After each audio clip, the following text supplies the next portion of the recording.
Olá, meus irmãos, a paz do Senhor a todos. Vamos falar sobre esse assunto: o tabernáculo, o templo, os candelabros e a Nova Jerusalém. O que eles têm em comum?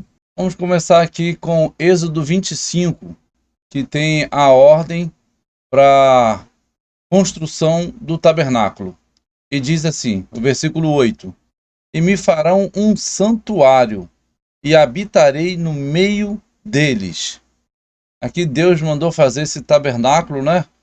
E por fora ele colocou as coisas mais simples. Olhando por fora não se dava muito é, o valor do que tinha lá dentro. Então, quando Deus manda Moisés fazer o tabernáculo, ele dá uma ordem para que as cortinas que cobririam o tabernáculo fossem do simples ao requintado, ou seja, a cortina que ia ficar aparecendo para o povo era uma cortina de um material mais simples. Porém, à medida que as cortinas fossem se chegando à entrada do templo, elas iam se tornando cortinas de maiores valores, porque Deus estava apontando que o valor maior está no interior da casa e não por fora. E aí ele começa a dar a ordem para a fabricação dos móveis, dos utensílios, né? Que iriam dentro do tabernáculo. E ele começa pela arca, né? Ele começa lá de dentro, lá do Santíssimo, a fazer o trabalho. Então é interessante que o primeiro utensílio que ele manda fazer é o mais importante deles, que é o que ia ficar no Santo dos Santos, a arca que representava a sua presença, né? E o texto diz: também farão uma arca de madeira de acácia, seu comprimento será de 2 côvados e meio, e a sua largura de 1 côvado e meio, e 1 côvado e meio de altura. Isso representava cerca de 1,5 m de comprimento e 75 de altura e 75 de largura, né? Na medida em metros, né? Continua o texto: e cobri-la-á de ouro puro, por dentro e por fora a cobrirás, e farás sobre ela uma coroa de ouro ao redor. Também fará um propiciatório de ouro puro. O seu comprimento será de 2 côvados e meio, e a sua largura de 1 côvado e meio. E farás também 2 querubins de ouro batidos farás, nas duas extremidades do propiciatório.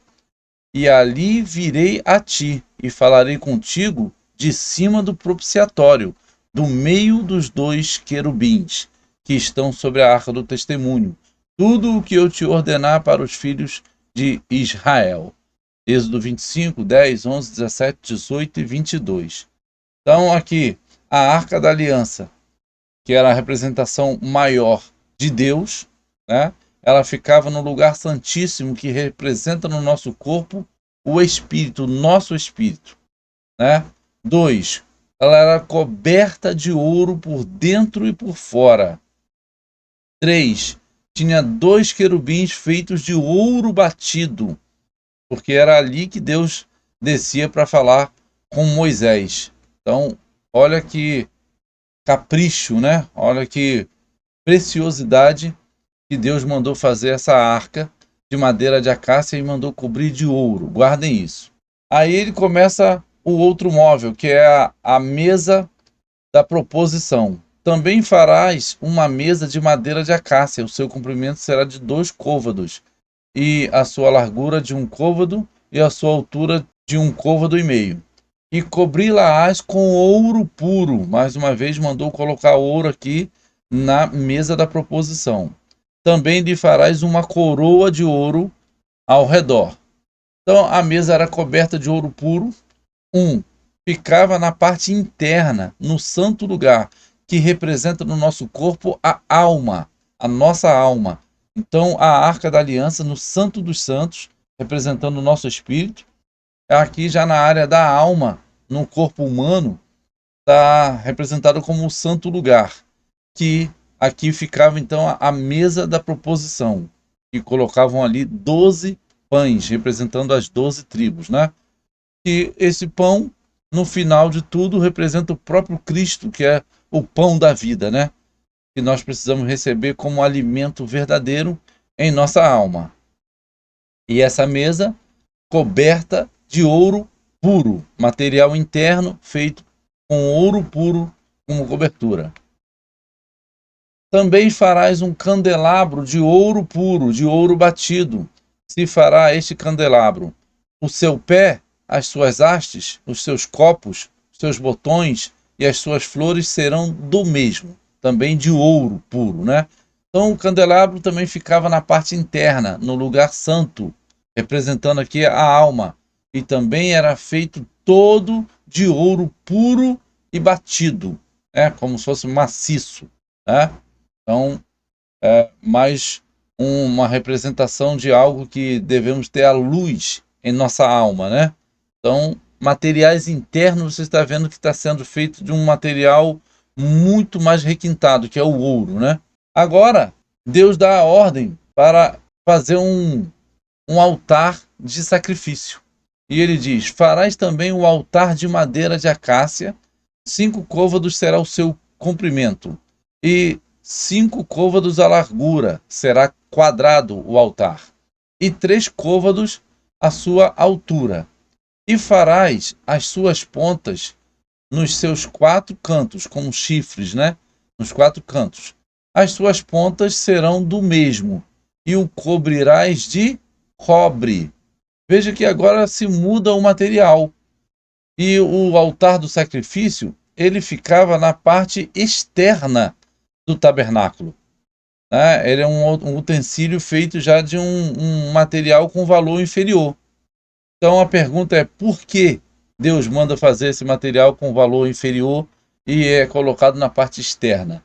Justamente por isso, porque está representando aqui o nosso corpo, que em comparação à nossa alma e espírito é um valor totalmente inferior, porque como diz a palavra, ele se deteriora, né? Vai voltar para o pó. Do pó foi feito, ao pó voltará.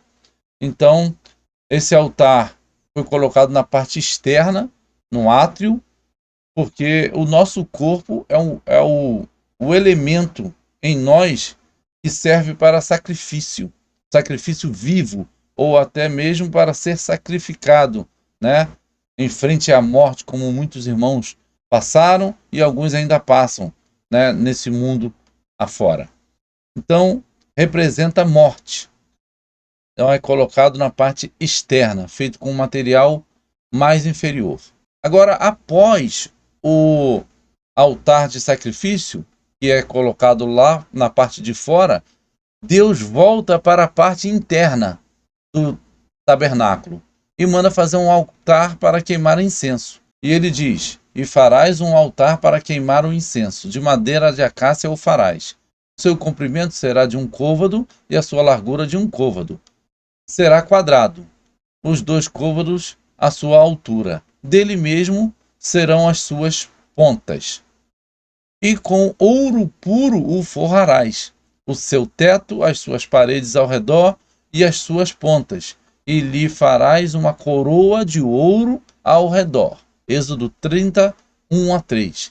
Veja que agora Deus volta a falar do interior da casa, do interior do tabernáculo, e volta a colocar o ouro neste material, neste utensílio, que é o altar de incenso.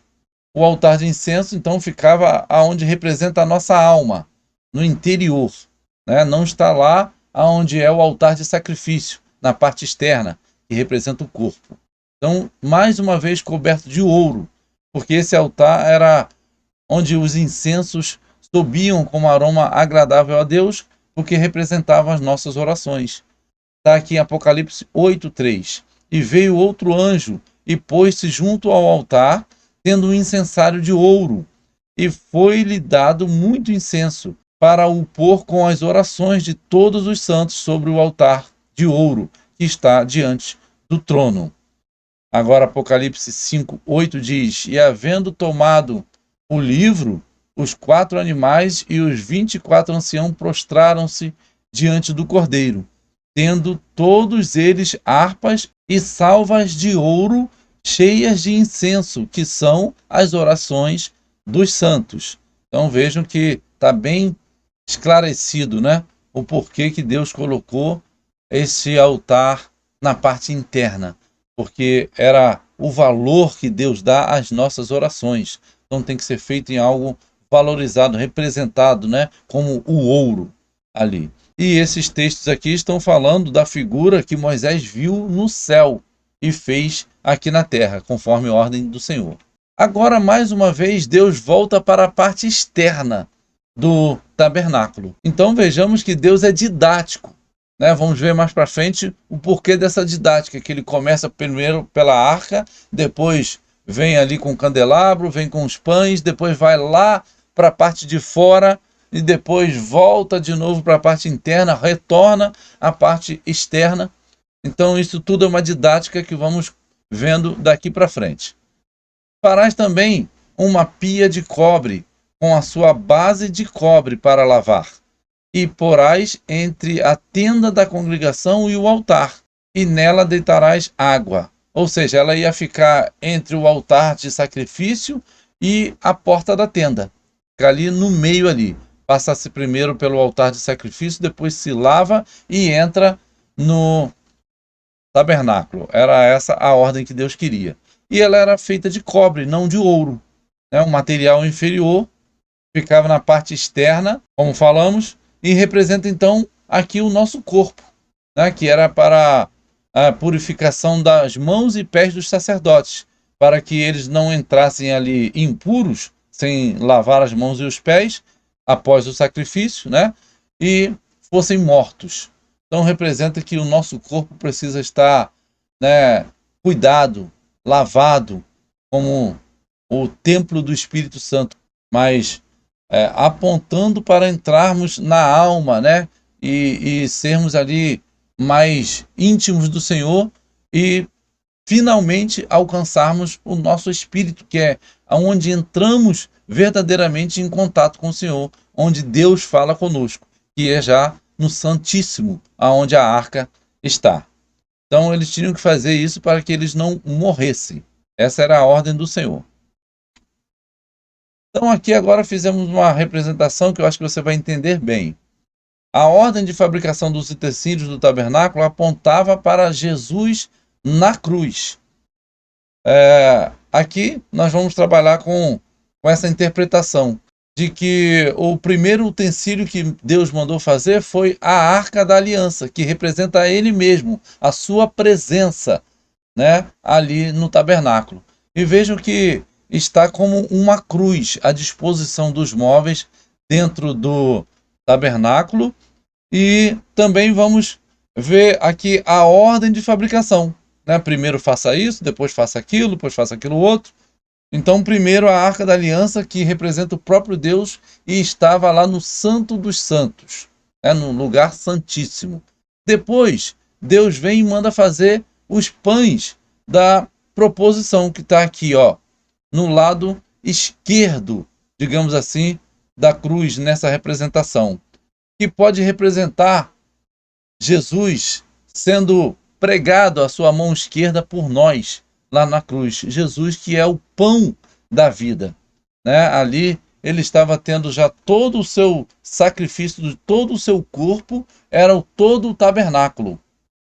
E aqui, dividindo o seu corpo na ordem dos utensílios, podemos colocar dessa forma, que a sua mão esquerda apontava para o pão da proposição, né, que era ele mesmo, o pão da vida, o pão que desceu do céu. Não o maná que Moisés recebeu, mas o verdadeiro maná. E a mão direita, novamente, também pregada na cruz, vem o candelabro, que era o terceiro utensílio que Deus mandou fazer. E a Jesus e o candelabro representava a luz que não poderia se apagar nunca dentro do tabernáculo. E Jesus disse: eu sou a luz do mundo. E depois, o quarto utensílio, Deus leva Moisés lá para fora do tabernáculo, que vai apontar para o altar do sacrifício. E é onde Jesus também é pregado com os seus pés, né? Nesse seu grande sacrifício, agora os seus pés estão neste altar. Se for colocar deitado numa cruz, nós vamos ver que ele está deitado dentro do tabernáculo, né? Fazendo essa representação, que é o altar de sacrifício, e Jesus é o nosso verdadeiro sacrifício. E agora, o quinto utensílio, ele é o altar de incenso das orações, porque todo esse processo Jesus ainda está vivo. Ele é pregado mão esquerda, pregado mão direita, pregado os pés, mas ainda está vivo. E ele pronuncia as palavras de perdão, de intercessão por aqueles que o estavam ali maltratando. Ele diz: Pai, perdoa porque eles não sabem o que fazem. E o altar de incenso representa as orações dos santos, né? Então Jesus aqui pronuncia com a sua boca, fazendo aqui a altura do seu rosto, né? O altar do sacrifício, na representação do tabernáculo. Ele diz essas palavras para que perdoasse. Ele intercede até pelos seus inimigos. E também representa aqui o Espírito Santo, que até hoje intercede por nós com gemidos inexprimíveis. E agora, após isso, Jesus entrega o seu Espírito a Deus e morre. E quando ele morre, tem um soldado que, para saber se realmente Jesus está morto ou não, vai e enfia uma lança em seu lado. E ali agora vai ser a representação do sexto utensílio do tabernáculo, que é a pia de cobre, que era para lavar, que ela também está lá fora.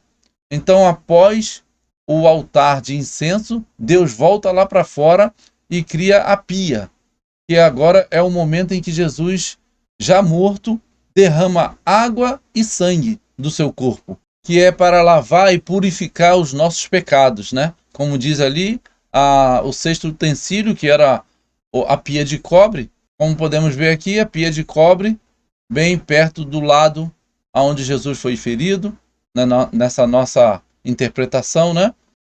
E aqui, como sexto utensílio, diz que é a pia de cobre com água. E essa pia, como falamos há pouco, era para lavar mãos e pés. E ali continha água, e Jesus é a fonte de água da vida. Então, é muito interessante isso tudo, essa didática toda que Deus fez com Moisés para apontar o sacrifício de Jesus e o sacrifício de Deus mesmo, o Pai, de mandar o seu Filho para morrer por nós. E também a representação do Espírito Santo como intercessor, né? E também Jesus que intercede por nós.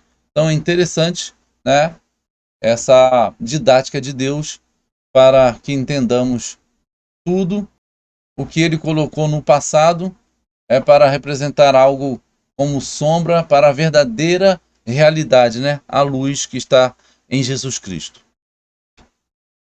A cruz e os utensílios do tabernáculo. Aqui é uma outra representação que a gente pegou já na internet e é interessante também, porque a cruz faz como uma realidade daquilo que era uma sombra no tabernáculo, né? Como diz aqui, exemplos, sombras, figuras, modelos, tipos, né, que são sombras das coisas futuras, mas o corpo é de Cristo, Colossenses 2,17.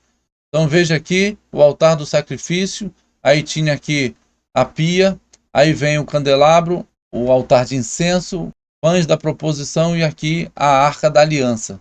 Então aqui o átrio, depois vem aqui o lugar santo e aqui o lugar santíssimo, né? Como tem aqui Hebreus 8:5, os quais servem de exemplo e sombra das coisas celestiais, como Moisés divinamente foi avisado, estando já para acabar o tabernáculo, porque foi dito: olha, faze tudo conforme o modelo que no monte se te mostrou. Aqui Hebreus 10:1 diz: porque tendo a lei a sombra dos bens futuros, e não a imagem exata das coisas. Porque uma sombra, a gente não consegue identificar uma sombra de uma mão, por exemplo, se aquela mão é branca, se é negra, se aquela mão tem algum machucado, se não tem, né? É uma sombra, mas a realidade nós vemos por completo. Então, Cristo, a luz do mundo, como está aqui. Cristo, o nosso intercessor, como está aqui. Presença e justiça de Deus, como está aqui na arca. Cristo, o pão da vida. Cristo é a água, né, da vida, a fonte de água da vida, início da santificação. E aqui, o próprio sacrifício do Senhor Jesus Cristo. 1 Coríntios 10:11 vai dizer: ora, tudo isso lhes sobreveio como figuras, e estão escritas para aviso nosso, para quem já são chegados os fins dos séculos. Então, isso tudo é um grande quebra-cabeça que só com o Espírito Santo conseguimos ir montando, né? Agora, chegamos ao templo, que também tem a figura apontando para o tabernáculo e apontando para frente. Agora, o templo que Salomão fez, após eles se instalarem, né, já na terra, depois de muitos anos, após o reinado de Saul, o reinado de Davi, agora vem Salomão e constrói um templo ao Senhor.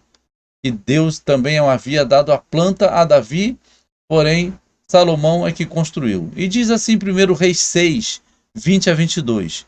E o oráculo no interior era de 20 côvados de comprimento, e de 20 côvados de largura, e de 20 côvados de altura. E o cobriu de ouro puro, e também cobriu de cedro o altar. Veja que aqui agora já está bem maior o comprimento, largura e altura do templo do que o tabernáculo de Moisés. Claro, porque o tabernáculo era num contexto em que eles estavam no deserto, como nômades. Era um lugar de passagem somente, não era fixo. Aqui já era a terra prometida, a qual eles já haviam chegado, então já estavam estabelecidos. Então Deus mandou construir um local fixo de adoração ao seu nome. E o local aumentou a proporção consideravelmente. E estamos aumentando também isso profeticamente para ver o verdadeiro local de adoração, que é muito maior do que tudo, né? Então ele vai dizer: e cobriu Salomão a casa por dentro de ouro puro e com cadeias de ouro, pôs um véu diante do oráculo e o cobriu com ouro. Assim toda a casa cobriu de ouro, até acabar toda a casa. Também todo o altar que estava diante do oráculo cobriu de ouro. Então veja que toda a parte interna do templo foi coberta de ouro. Lá no tabernáculo eram os utensílios. Aqui Salomão cobre toda a parte interna. Veja que também é a parte interna ainda. Não há ouro na parte externa das paredes do templo, na parte externa, mas na parte interna. Então isso nos diz muita coisa também, né? Vale o que está no nosso interior, que é o que é mais valioso para o Senhor, né? Do que a parte externa. E aqui no templo também continua a mesma disposições dos móveis externos, e o altar de sacrifício também estava na parte externa. A pia de purificação também estava na parte externa. E aqui no primeiro interior do templo, que era chamado de lugar santo, estavam ali o candelabro, a mesa da proposição e o altar de incenso. E também lá dentro, no lugar santíssimo, estava a arca do Senhor, com os querubins na tampa da arca, né? Então veja que é a mesma ordem que o Senhor tinha dado para o tabernáculo, deu também para o templo.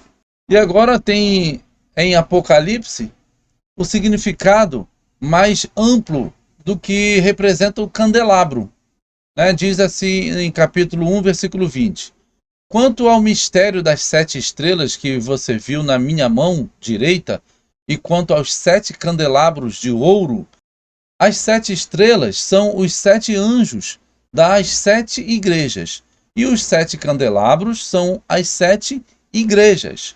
Então veja que aqui, numa revelação bem mais profunda, Jesus está dizendo para João que ele tem 7 estrelas na sua mão direita, que representam os anjos das igrejas, que eram os pastores, os líderes das igrejas, e ele tem ao seu redor, que ele está no meio, os 7 candelabros, que são estas 7 igrejas, que representam todo o corpo de Cristo na terra, toda a igreja do Senhor na terra. Então guarde essa informação de que os candelabros de ouro, que temos visto Deus trabalhar desde o tabernáculo até aqui, representam as 7 igrejas, né, lá em Apocalipse, na Revelação.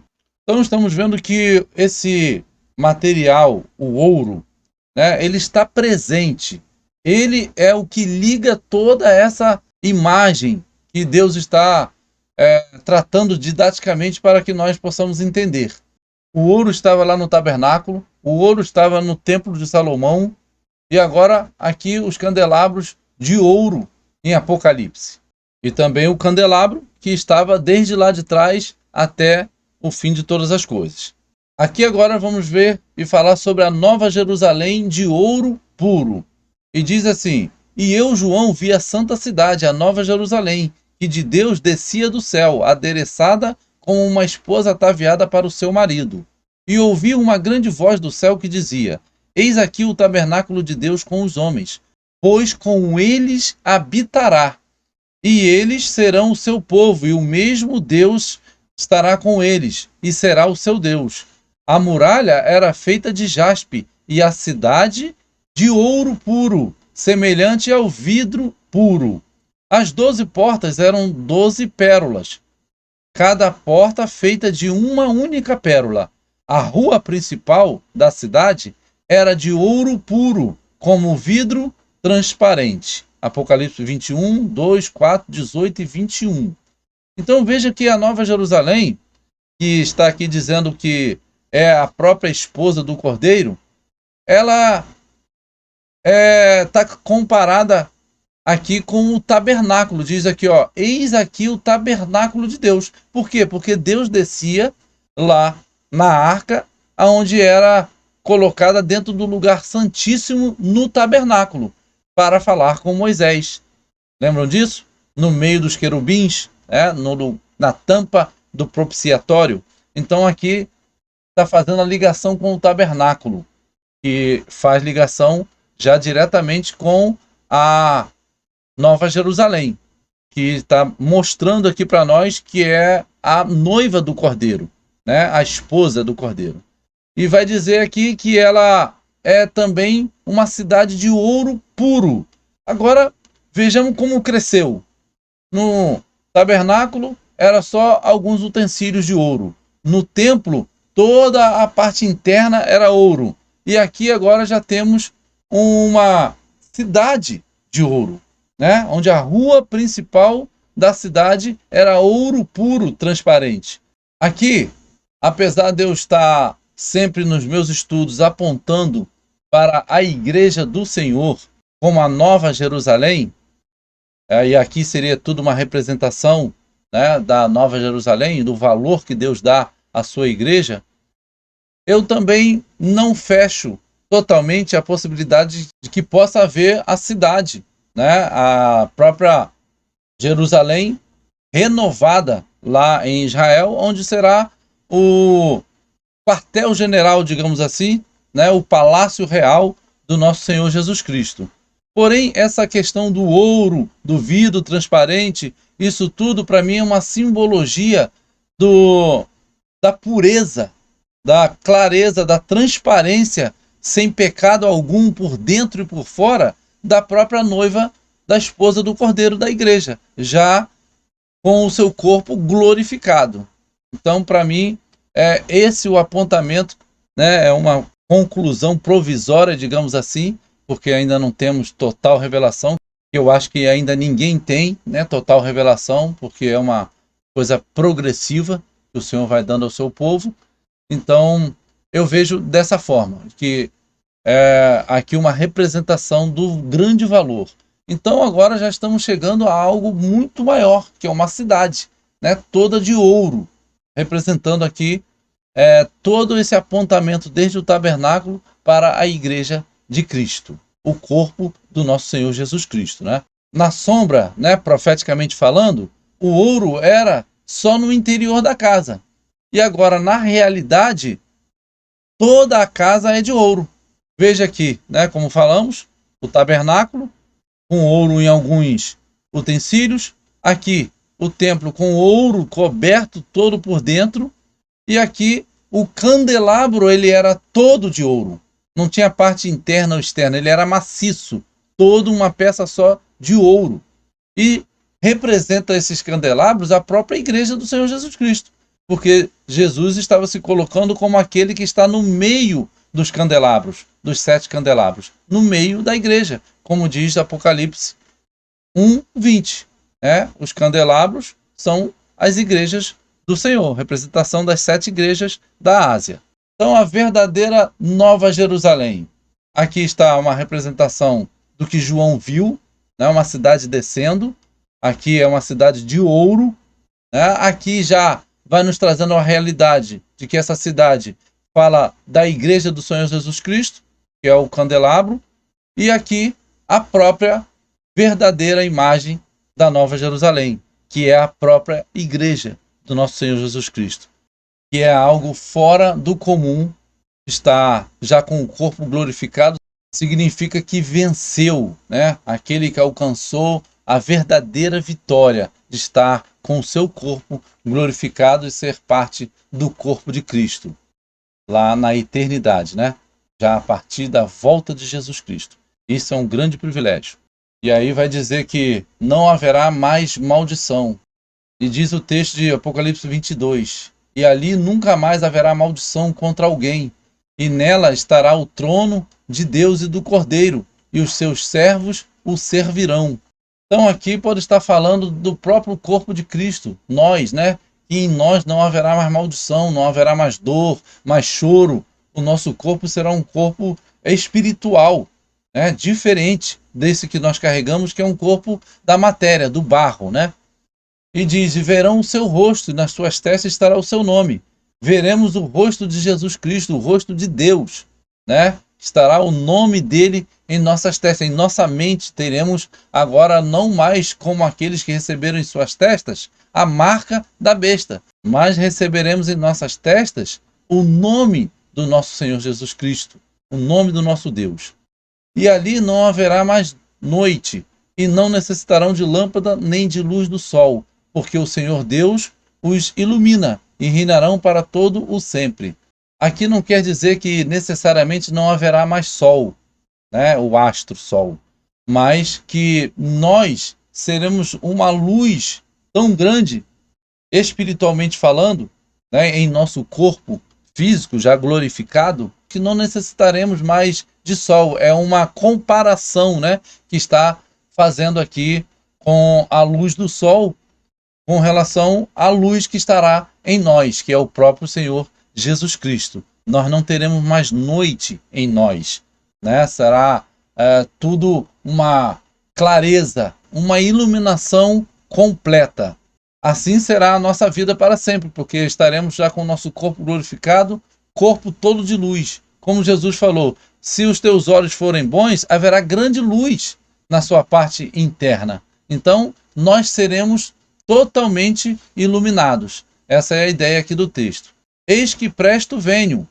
Bem-aventurado aquele que guarda as palavras da profecia deste livro. Bem-aventurados aqueles que guardam os mandamentos, para que tenham direito à árvore da vida e possam entrar na cidade pelas portas. Direito à árvore da vida, que é o próprio Jesus. Porque Adão perdeu esse direito lá no Éden. E agora Jesus nos dá novamente, para todo aquele que guardar as palavras da profecia desse livro e os mandamentos, né? Este entrará na cidade pelas portas. Não quer dizer que é uma cidade mesmo física que entraremos pelas portas, mas sim fazendo aqui um contraponto ao ladrão que entra pela janela, né? O ladrão e salteador é o que entra pela janela. Nós não. A porta se abre para nós entrarmos. É nesse sentido que está aqui apontando este versículo de Apocalipse 22. A quem vencer? Quem vencer, herdará todas as coisas, e eu serei seu Deus, e ele será meu filho. Amém. Apocalipse 21, 7. Aquele que testifica estas coisas diz: certamente cedo venho. Amém. Ora vem, Senhor Jesus. Apocalipse 22, 20. Para que a prova da vossa fé, muito mais preciosa do que o ouro, que perece e é provado pelo fogo, se ache em louvor e honra e glória na revelação de Jesus Cristo. 1 Pedro 1, 7. Ou seja, a prova da vossa fé são as dificuldades, a grande tribulação que a igreja do Senhor passará, que a prova da nossa fé é muito mais preciosa do que o ouro. Quando nós passarmos por essa prova, isso valerá muito mais do que o ouro. Mais uma vez aqui, o ouro colocado, que ele é provado pelo fogo. Ou seja, colocando que nós somos provados pelo fogo. O fogo aqui, numa representação da grande tribulação, ou das tribulações que passamos em nossa vida. E aí, após isso, nós nos achemos em louvor, em honra e glória na revelação de Jesus Cristo, quando Jesus Cristo voltar, né? Na revelação aqui quer dizer na sua volta, que nós estejamos nessa condição, né? Que a nossa alma, o nosso espírito e também o nosso corpo esteja como um sacrifício vivo, muito mais valioso do que o ouro. Então, mais uma vez, apontando o ouro aqui como algo valioso, mas que nós, né, somos muito mais para Cristo.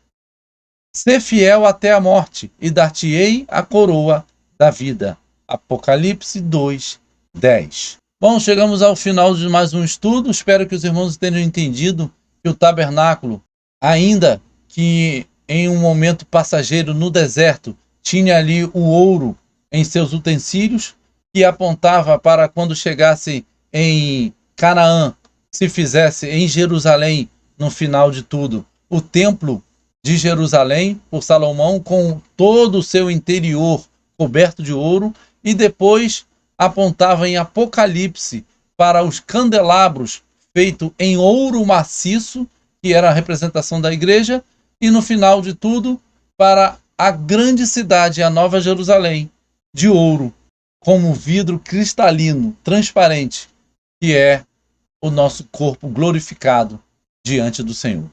Amém? Sejamos fiéis ao Senhor. Bom, agora peço que você se inscreva em nosso canal, deixe o seu like, que você possa compartilhar esse vídeo com muitas pessoas e outros vídeos nossos, e também comente lá.